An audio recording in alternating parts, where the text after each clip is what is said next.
Last week we spoke about plié and how to execute it properly. This week we're going to be talking about the second letter in the acronym PERC set, Étendre, more specifically on Battement tendus or point tendus. Hi, my name is Carmen, ex-ballet teacher, active way founder, and lover of all things ballet. I've even got the training to back it up. With my Shikesi teacher's qualification and years of teaching under my belt, I am here to help you level up your ballet game in a fun, detail-orientated, and easygoing way. To 100% understand étendre, we need to know what it means. According to my Ryman's Dictionary of Classical Ballet Terms, étendre, one of the 7 basic movements in dancing, meaning to stretch or stretch out.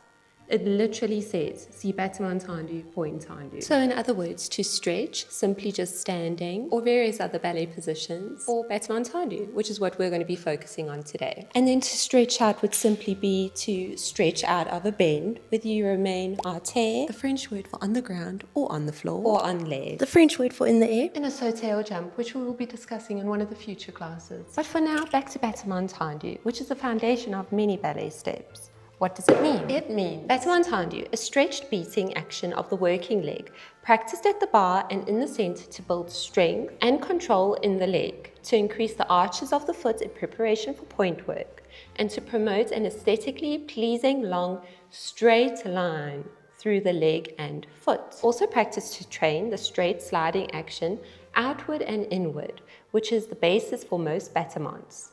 The dance begins in first or fifth positions. She slides the foot outward along the floor through the sole, gradually lifting the heel as the ankle and toes extend, fully to end with the tip of the foot contacting the floor, i.e. the toes. So as you can see, there's so much to a battement tendu, and it is used for almost everything in ballet. So this is why I will continue to stress its importance to you. What I want you to do now is just to do a little bit of warm-ups on your ankles and feet. Let's do a couple of rolls with the right leg outward, just to warm up the feet before we go into using all those intrinsic muscles in the feet, because that is what you need to do a proper battement tendu. Not just the big muscles, those tiny little ones between all the metatarsals. Okay, and the other leg outwards and inwards.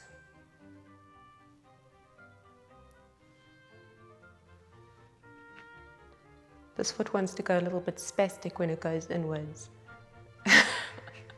Okay, and pliés, so remember all those corrections from the previous video. I will link it here. If you have not watched that yet, very important, please go watch it.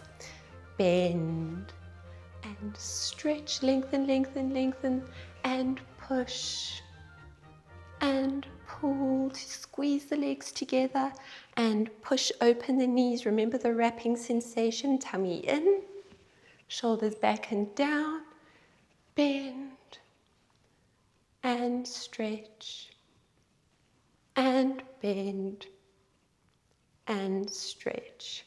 Okay, all we wanted to do there was wake up the turnout as well, because very important in battement tendus. I have already overheated from doing those few pliés, so I hope you did as well. If not, go do some more. To start off with, let's first talk about what happens to the hips when you do a battement tendu devant, the French word for front, à la seconde, the French word for second position, or derrière, the French word for behind or back. So when you're thinking of the hips in a battement tendu, you want to make sure that they are always square, facing in front of you, that they're not angled to a corner, to a side, or slipping back or forward.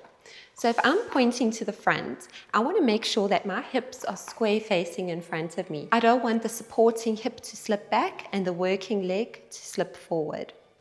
I also, when I'm in second, I don't want this glute to let go and allow the hips to sink.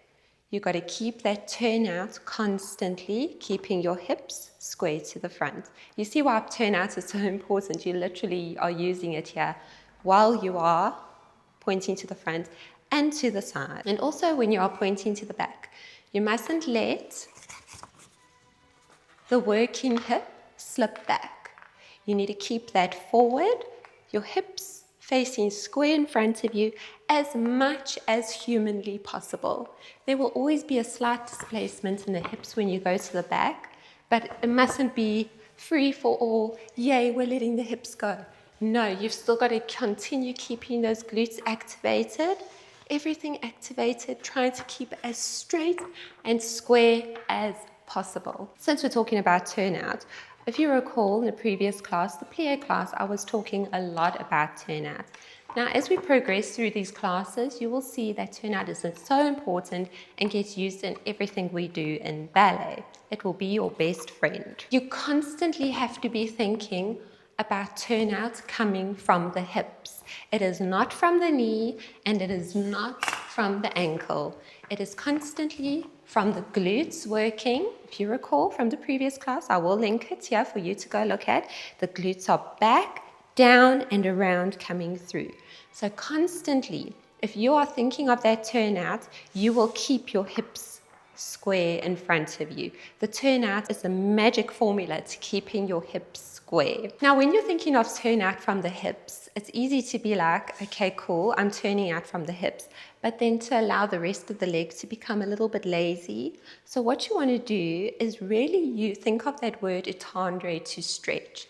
And that literally is the leg stretching for as long as you can make it, stretching it right through the floor. So when you're pointing to the front, your inner heel, the inside of your heel over here, should be looking up at the sky. What I used to say to my little ones is there is a little fairy sitting on your heel. And if you drop your heel down, the poor fairy is going to fall down and break her wing. So we don't want to do that. So just as a little thing to always remember, always think of that in the back of your mind. There's a fairy sitting on my heel. Now when it comes to la seconde, it's the same thing. The fairy is still sitting on that part of the heel. But as you can see, my heel is facing the floor, which is normal. I mean, everyone's got different ranges of turnout. Mine isn't incredible, but still you want that feeling where you're bringing your heel up to the sky so that the fairy can sit just on the edge of your heel. Now, when it comes to pointing to the back, the opposite is true. On the outside of your heel, this is where the fairy is going to sit. So you don't want to let go of the turnout where this fairy can slip off the side of your heel. You want to keep your hips square, nice and tall, and keep that leg turned out from the hip, wrapping out, round, down, and through. I hope that makes sense. If you have any questions, please pop them in the comments and I will get back to you. Just now I mentioned when we were pointing to the front that you want to really lengthen the leg through the floor. A battement tendu or a point tendu is literally creating the illusion that the leg is continuously growing.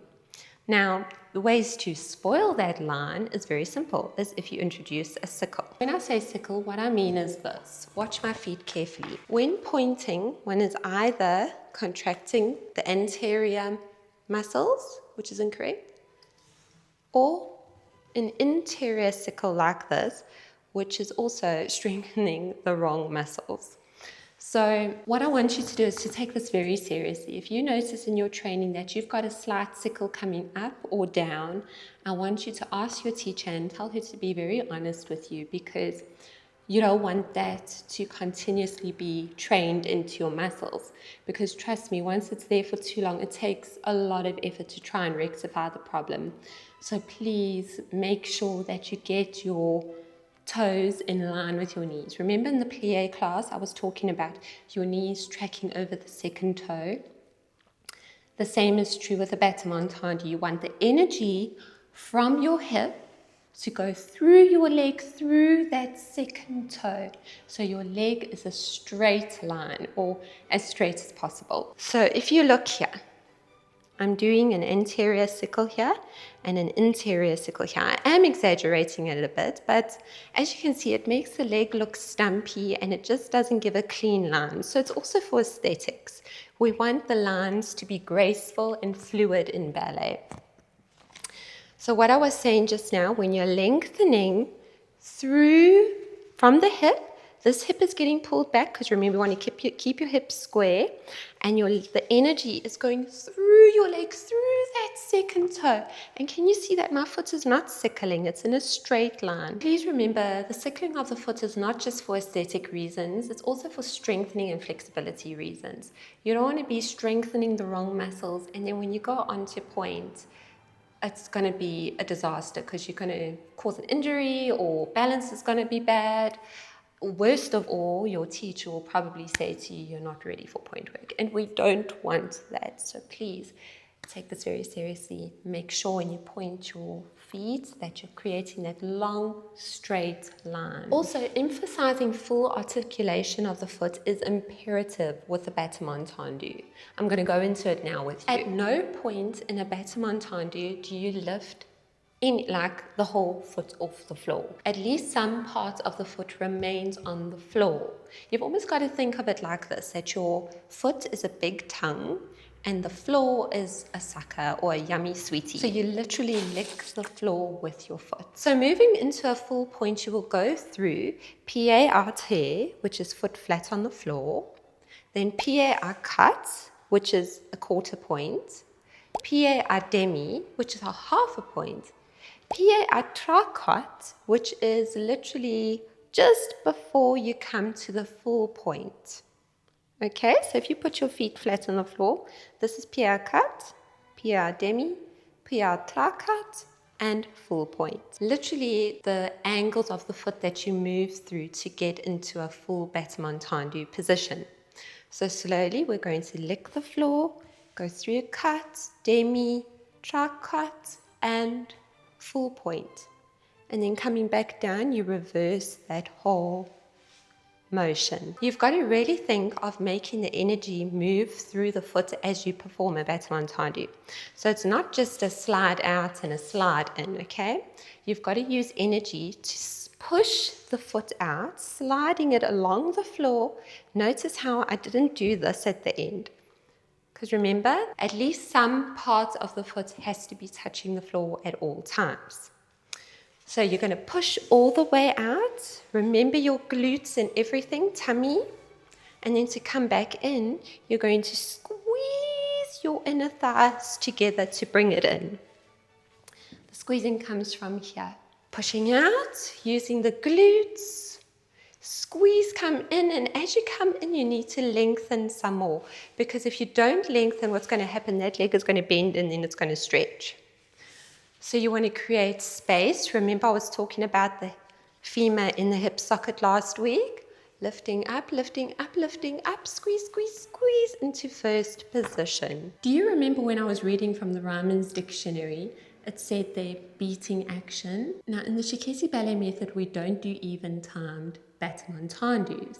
The accent is always out, so you only come in to go back out again. You see, even timed Battement tendus can look boring, they look lazy, and they lack serious nuance, because an even timed Battement tendu would literally just be out and in and out and in. So remember I was saying in the Shikesi method the accent is out, so we go out and out and out, and out.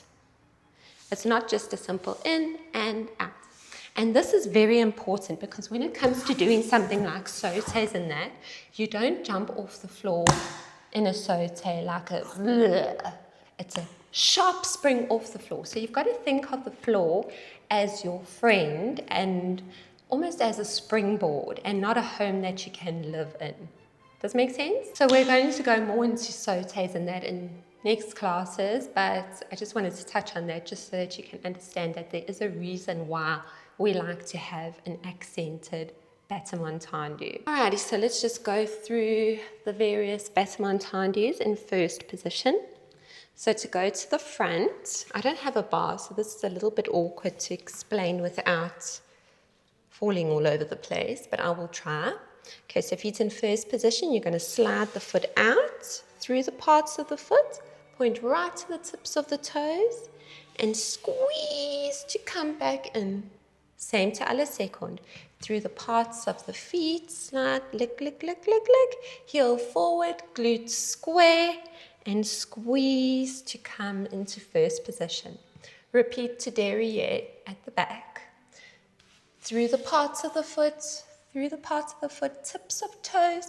Remember to keep your hips square. Sorry, I did lift my toe off the floor there a bit. Capital offense. And then you're going to squeeze to come in to close. With fifth position, it's pretty much the same thing. So you're going to start with your foot in front, and you're going to point out to the front, going through the positions of the feet. Now remember not to drop your hip. Keep your hips nice and parallel to the floor and square two in front of you. Remember where the fairy is sitting on your heel. And squeeze to close. You're going to repeat it to ala seco. Point to the side, slide through the feet. Remember where the fairy's sitting. Lift up nice and tall. And squeeze to close. Repeat to the back. Sliding out. Remember where the fairy is sitting. Keep your hips nice and straight, lifting up. And squeeze to close. Let's just chat through a couple of the common mistakes again. Displacing the hips, where your hips are not parallel to the floor, or they are a little bit skew they need to be facing square the wall in front of you. Second of all is not lengthening enough through the legs, so shortening your legs. Thirdly is sickling, the interior and anterior sickle, big no-no. Make sure that you are working on that to keep the leg as straight as possible. Point energy going through the toes, through that middle toe. And also a lazy tendu. Now I do understand that some methods do an even timed Battement tendu, which I understand. But even so, don't let your tendu look lazy. So don't just like out and in and out. Really use energy, use those muscles to get it out and in. I hope that is making sense to you. If not, please let me know. For fun, let me just show you a couple of variations of a Battement tendu that you could get. There would be, for instance, a plié, and from the plié doing a tendu back into a plié. Now in that position, as you notice, everything is staying in the same place. The leg is just extending out and in again. It's not going. So remember, the displacement must not happen in the hips. Keep it nice and straight so that you come back into your plié again. Second one is on a fondu. So similar thing, but now from straight legs, you're going to bend the supporting leg and then come back up to two straight legs. Now, everything is changing height at this point, but again, no displacement, no squiffness is happening. And then, of course, there's different variations of a Battement tendu, which is a Battement tendu, a Battement dégagé, a Battement jeté, and then a grand Battement. But we'll go into detail with those a little bit further down the line. And just to touch on a tendre again, you would use a tendre while just standing, simply. Just standing, there is a tendre happening through the body. If you do a rise, there's a tendre happening through the body.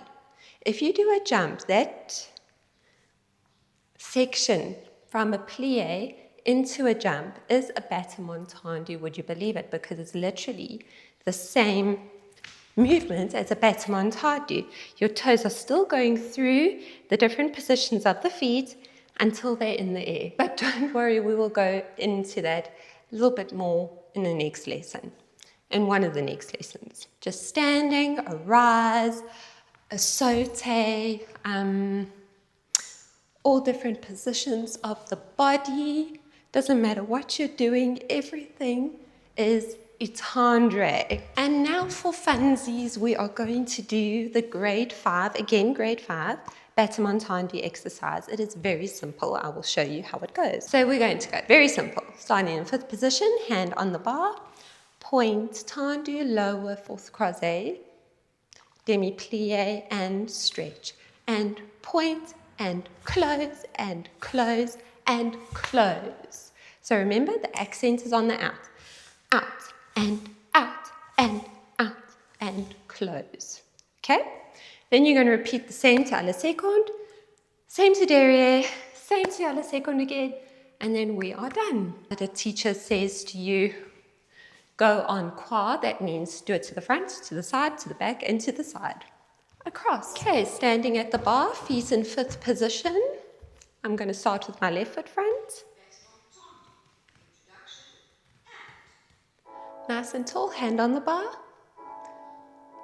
And point, lower, bend and stretch and point, close, close and fifth to second. One, down, bend and stretch, point, close, back first, front, back to the back, lower, bend and stretch, point and close, close, close. Let's take hold.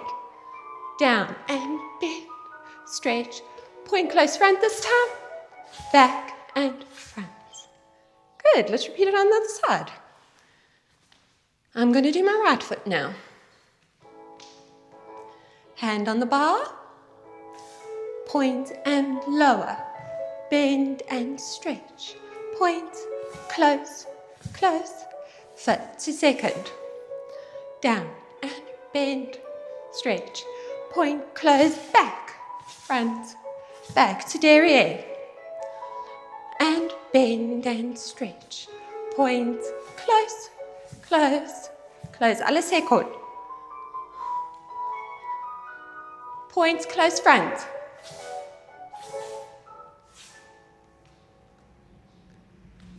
Nice work, guys. How was that? Now that we've drawn to the close of this class, I just want to leave you guys with a little bit of encouragement. I know that these tips and these in-depth conversations are quite intense, but I feel like there is such a need for it, and I feel like it is something that can really help you in your ballet journey.